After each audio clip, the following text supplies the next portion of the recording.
hozirgi Xitoy tarsovkalarida deyarli 80% 45 gradusda to'g'ri kesadi.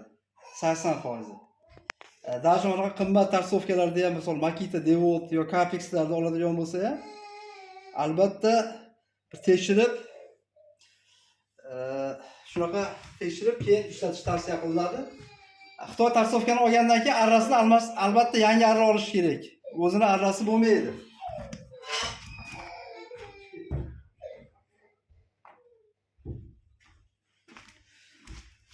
O'zini arrasi bo'lmaydi. Sababi professional ishga o'zini arrasini ishlatib bo'lmaydi Xitoy tarsovkalarida. Undan tashqari bu arrani olgandan keyin laminat, parket shunaqa materiallarga sololmaydi. Bu faqat MDF va yog'och uchun chiqarilgan arralar bo'ladi bular.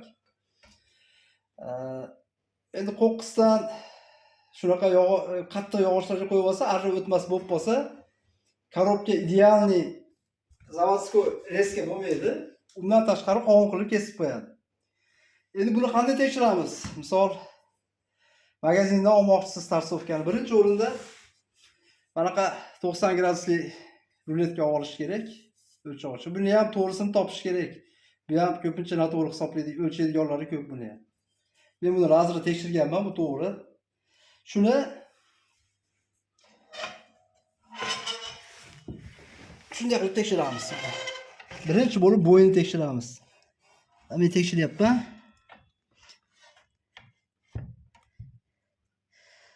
Bu yerda arram to'g'ri ekan. To'g'ri turibdi ekan. Endi bu yoqqa qiyshaygan bo'lishi mumkin. Buni to'g'rilash oson. Buni mana bu yerda mana misol Makitada bo'ladigan joyi bor bu yerda. Ozgina burasi u yoqqa, bu yoqqa aylantirib to'g'rilasa bo'ladi. Demak, bu yerdan tekshirdik. Meni tarsovkasim bu yer to'g'ri. Noto'g'ri bo'lsa to'g'rilayman. Endi ikkinchi bo'lib juda ko'p tarsovkalarda maqsadi noto'g'ri chiqadi mana. Shunday qilinadi. Qaraganda to'g'ri ko'rinishi mumkin, lekin bu yerlarga mana qanaqa tiqib ko'rish kerak. Mana qanaqa qog'ozcha kiradigan bo'lsa,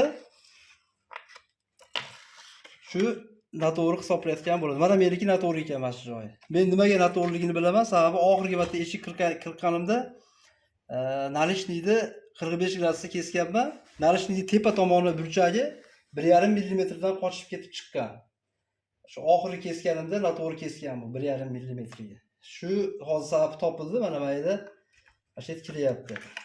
Mana shuni to'g'rilashim kerak ekan men. Kiryapti. Endi buni qanday to'g'rilanadi? Buni hamma tarsovkaning orqasida mana bu yerlarida manaqa boltlari bor. Mana shu boltlari bor. Mana shu bu yerda yonida, bu yoqlarda ham hamma yo'lda boltlari bor. Shu boltlar bo'shatiladi va shunday qilish kerakki, mana shu yerga rovniy shu holatda boshidan oxirigacha shunaqa bo'lishi kerak. Shunda 45 gradus to'shni kesiladi. Undan tashqari bunisini tekshirdik. 90 gradusini tekshirdik. Endi eng asosiy joylardan biri Xitoy tarsovkalarida juda ko'p shunaqa kuzatiladi. Ko'p juda. Mana shu joyi mana. Buniki to'g'ri ekan. Buni men oldin ham bir o'zim tekshirganman, bu to'g'ri edi. Mana xuddi shunaqa qilib shu platforma tekshiriladi.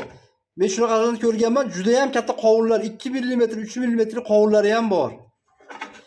Agar mana shu yerda shunday qo'yganingizda, shunday tepaga chiqarib qo'yganingizda, ichidan qog'oz chiqsa, 45 gradus to'g'ri kesmaydigan bo'ladi. Buni qanday to'g'rilanadi endi? Endi avvalo magazindan olayotganda buni tekshirib olish kerak. Hammasi ham to'g'rilanmaydi. Agar uncha-muncha 0,5 mm, 1 mm gacha agar shunaqa kirgan yoki chiqqan joylari bo'lsa, plamasterda dumaloq qilib mana shu joylari belgilab olinadi. Belgilab olinib, shashilmasdan 1 soat vaqt ketadi, 2 soat vaqt ketadi, mana qanday najnachkada shashilmasdan o'sha joyini olib chiqiladi. Qanday bo'lsa ham shu harakat qilish kerak. Mana shu shunday tushadigan qilish kerak. Shunda 45 gradus rovni kesadi. Endi tekshirdik. 90 gradus bu yoqqa qo'yadigani tekshirib to'g'rilab oldik. Bunisini ham to'g'riladik. Endi buni qanday tekshiramiz? Rostdan ham 45 gradusda kesyaptimi, kesmayaptimi? Buning uchun anaqa men ikkita reka oldim, menda yo'qligi uchun. Aslida o'zi dabol bo'lsa yaxshi bo'ladi. Bu rekani bu chekasi ham to'g'ri emas o'zi aslida. Chekasi to'g'ri narsadan tekshiriladi bu. Balki to'g'ridir ham.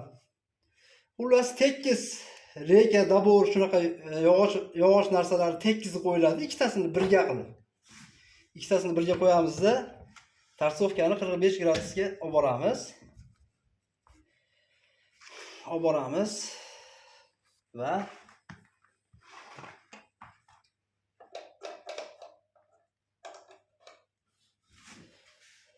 kesamiz.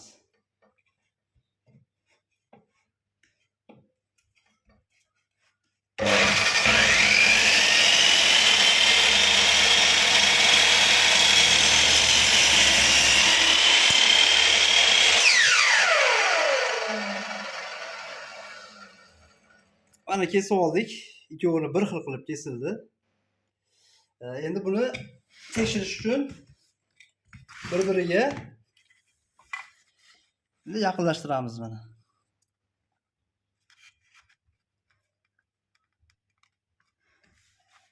Yonma-yon qilib qo'ydim. Qo'yib turib